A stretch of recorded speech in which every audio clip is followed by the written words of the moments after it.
về Christine cha te ding in pakai Krista te lo hep na dâu ding lo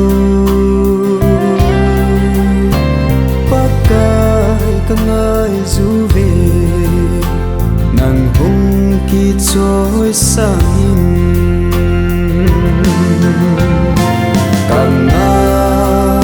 càng ngày gì càng ngày nghe gì khép na hát mình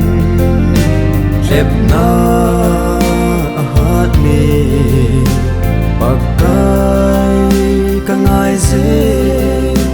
hùng ki trôi sang in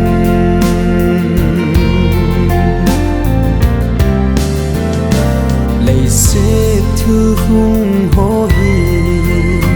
ngày tô tế số bi tê nhìn nụ nung lâm ấy ở kỳ phô trên dinh bác cài phân lô na rồi đinh y ma đâu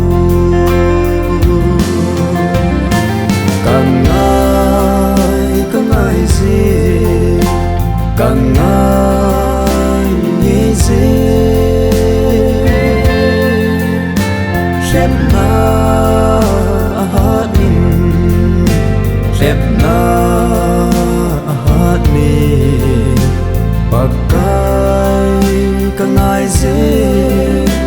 cùng ki trôi sang in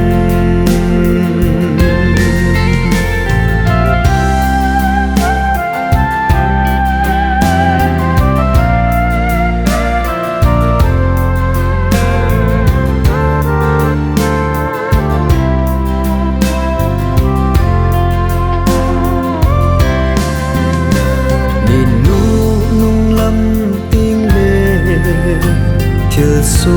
yếm lê tâm đình Krista nay lâu lê khép na dô lâu đình Krista kisan lối dinh hạt kỳ dân tết cha hin càng ngày gì càng ngày nghe gì khép na hát mình khép na hát mình pakai càng ngày gì cùng ki trôi sang in